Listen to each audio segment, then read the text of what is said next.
YouTube? Eric DIY here with another great review for you. We're going to review the Olight ArkPro flashlight. I just got this and I thought it would be amazing because I need a multi-use flashlight basically. I want it for flying, I want it for using around the house, I want it for everything, and this one even has UV light in it. A lot of features on this one. Let's see what's inside the box. Inside, we have to charge to activate before first use. I'm probably gonna do that solar power. But here's the actual Olight itself. It has a nice clip.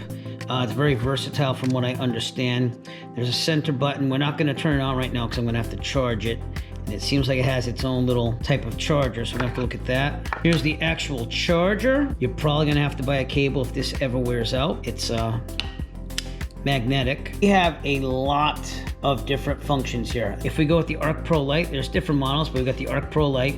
Regular light source is 1200 lumens. It has 350 lumens on regular. Looks like there's different settings on the white light mode. You have different widths. You have regular, a flood, a spot. Turbo mode, that's 1200 lumens. High mode is 350 lumens. Again, same three type of light sources. Medium is 60 lumens and low is 50 lumens. And moonlight, if you just need a little bit, like you're reading a map or something, 1 lumen. Has all those things. It have a strobe on it as well. And it has UV light mode, which is kind of cool. I never owned a UV flashlight before. Basically high or low on that. Red light mode, which is what I'm going to use when I'm actually flying a plane. We want to use red light so that way our eyes don't have to adjust. High is 40 lumen, low is 5 lumen, and there's also an SOS mode. As far as weight, it weighs about 3.7 ounces, not bad at all. The white light is max 10 watts, the red light is max 1.1 watts, and the UV light is max 2.2 watts. The dimensions, I mean, it fits almost in the palm of your hand. I'd say it's a little bit extending past that. 4.37 inches by 1.06 inches by 0.63. Maximum light intensity is 2,225. I don't know what CD is. Maximum range 94 meters, so it's about 270-ish to almost 300 feet, basically.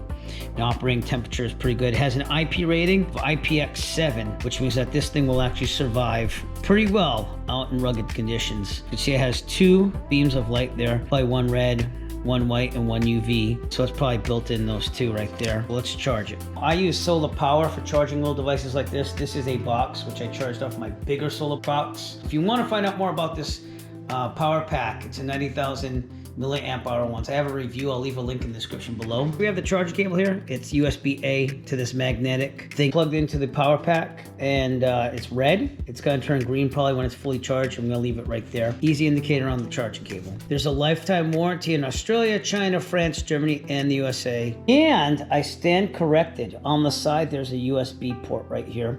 So it looks like you can charge USB-C. This is basically just a feature so that you can magnetically charge it. Casing is aluminum, so that looks durable too as well. Love that it has USB-C. So that way if the cable did run out, you could buy one if you like the magnetic charging, or you could just do USB-C. Found the run times for the colors. If you're running white, it's about 2 hours. Orange is 4 hours, yellow is 8 hours, green is 16 hours. Cyan is 32 hours, blue is 64 hours, and purple is 128 hours. You can see when you charge with just the USB-C cable, it actually has the battery thing there. So we're almost charged. Can charge with the magnet charger or with USB-C. From my backyard, it's pretty dark. We got Christmas lights out front though, and we do have the neighbor's lights over there, but this is the woods area, and I have the Olight in my hand. It's set for a white light, and I can tell that because the tab, you can feel it right here, is there. So we're gonna push it down and turn it on. So here we go. And that is pretty bright there. You can see all the trees in the woods. Let's do a double tap. Bam. Wow. And on the switch itself, it kind of tells you what it is. Off is just turning off with 1 push the button. 1 push on and it does the last mode. So let's do triple. 1, 2, 3. That's your strobe. Triple tap and off with 1, and it goes there. The white light on it shows you how bright it is. Let's turn it off. I'm going to do a long hold, and this should be the moonlight mode. Yeah, which isn't bright at all, but you can see it's on. Again, good for if you don't need max brightness, if you're looking at a map. If you're in a car driving and you need to look at something, that'd probably be another good use for this.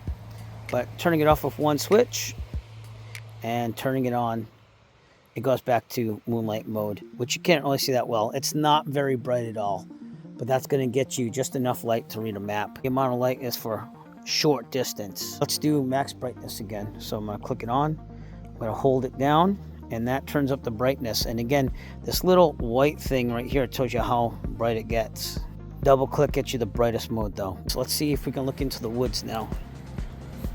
I mean, it's really, really bright. So you are going to see things. If I'm in the cockpit of a plane at night and I need to see something, backup lighting, stuff like that. So click it on. Okay, and that's the lowest red. Let's see what the brightest is. That's about the brightest it gets. That's pretty bright though. Yeah, so if I need to use this in the cockpit, it's going to light up a lot. And okay, let's do UV light. Let's see what we see in the wild at least. So clicking it on.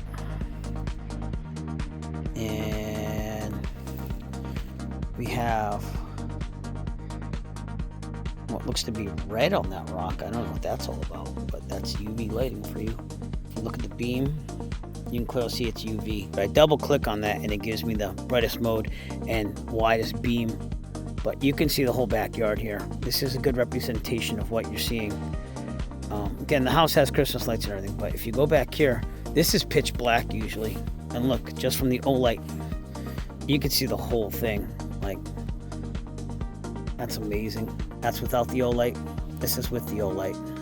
And again, it's misting slightly here, as you can see, but I'm not worried at all because this thing is weatherproof. I'll even drop it in the wet grass. I mean, it's right there. You can see it. Nothing's happening to it. It got all wet. Builds up heat a little bit, but if you hold it towards the end, you're not going to feel it at all. It's right near the edge. Turn the Olight on, and that lights it up pretty well. And it sticks magnetically to the hook there. Probably want to get more on the body. Oh, that's really good. Now let's see what I can see. I can get into the air filter if I had to do battery. Just from leaving it in the middle. I mean, this is really good. If you have a coolant problem, you can clearly see everything. Checking the oil, putting in oil. But yeah, and then you can move this around with the magnet. Say you want to go to this side of the car. That's really stable too for the magnet there.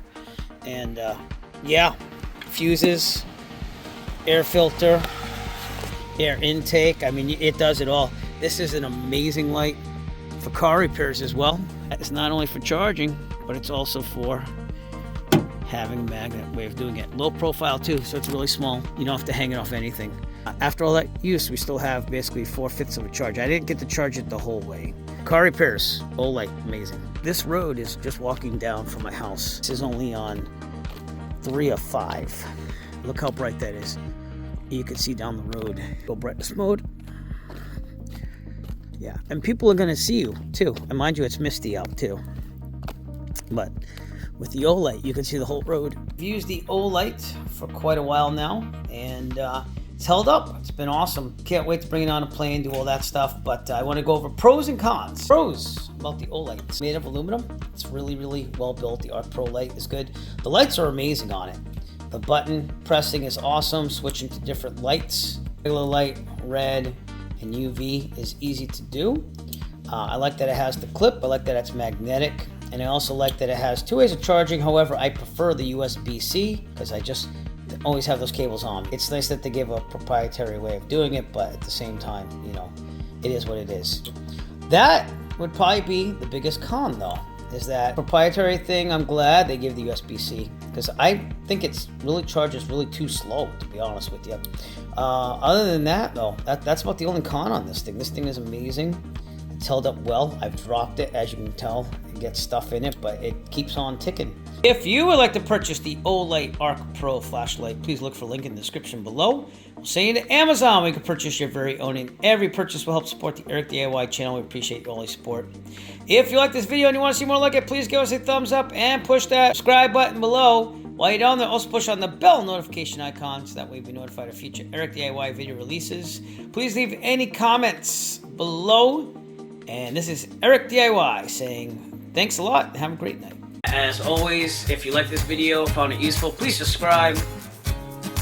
And if you have a product that you would like reviewed, please contact Eric by emailing him at eric5150diy@gmail.com. Have a great day.